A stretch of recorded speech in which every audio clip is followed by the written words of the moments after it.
सात संगत जी, प्यार से बोलिए धन निरंकार जी। सात संगत जी, आज का हमारा टॉपिक है शुक्राने में रहना रूहानियत। सात संगत जी, इंसानियत मानव का माननीय गुण है जो रूहानियत से मिलता है। दुनिया में सबसे बहुमूल्य जेवर इंसानियत है। संतों महापुरुषों की संगत करने से इंसानियत का आविर्भाव होता है। जीवन जीने का सलीका गुरुमत के अनुरूप हो। किसी घर में एक साथ रहना परिवार नहीं कहलाता है। परिवार में आपसी प्यार और समझ होनी चाहिए। आत्म सम्मान की भावना और दायित्व निभाने की सोच के लिए अगर परस्पर सहयोग हो तो उसे परिवार कहते हैं। जो इंसान अपने परिवार की खुशी के लिए अपनी हार मान ले, उस इंसान से कोई नहीं जीत सकता। योग पुरुष और अच्छा इंसान बनने के लिए इंसानियत की आवश्यकता होती है, लेकिन एक अच्छा इंसान होने के लिए किसी अन्य योग्यता की आवश्यकता नहीं होती। एक इंसान की पहचान यही होती है कि वो अपने पास बैठे व्यक्ति को छोटा महसूस नहीं होने देता है। महान बनने से ज़्यादा समय इंसान बनने में लगता है।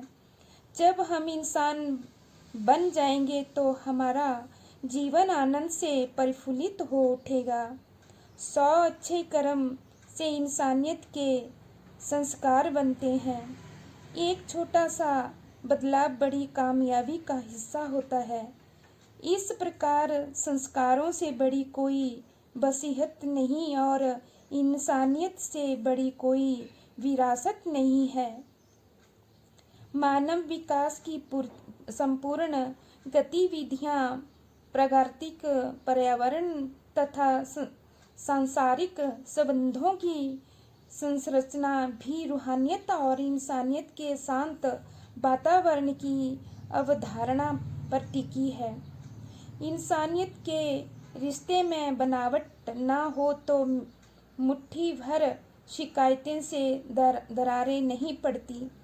बुलंदी का वही रास्ता कामयाब होता है जो इंसान के मार्ग से होकर गुजरता है।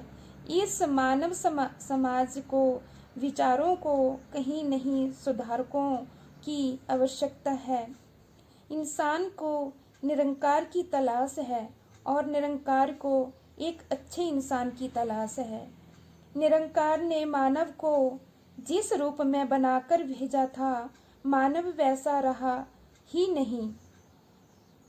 आज भौतिक मानव ने इस ईश्वर की कल्पना की थी, वैसे कल्पना ईश्वर नहीं है। इंसानियत के बहुत बंटवारे हो चुके हैं। आओ हम सब मिलकर इंसान को इंसान से जोड़ने का अवसर खोजें। संत निरंकारी मिशन सबको गले लगाने वाली वैश्विक धार्मिक सामाजिक उदारवादी आध्यात्मिक विचारधारा है। अतः सतगुरु की शिक्षाओं को जन जन तक पहुँचाएं। अपने घर संसार को इंसानियत के फूलों से कुछ इस तरह सजाएं कि पूरा संसार सत्याचरण से महक उठे।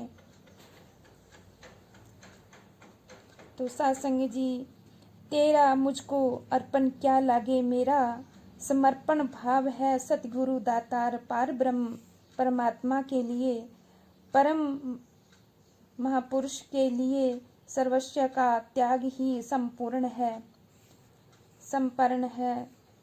सतगुरु के चरणों में पूर्ण समर्पण से ही ब्रह्म की प्राप्ति और ब्रह्म की समाप्ति होती है।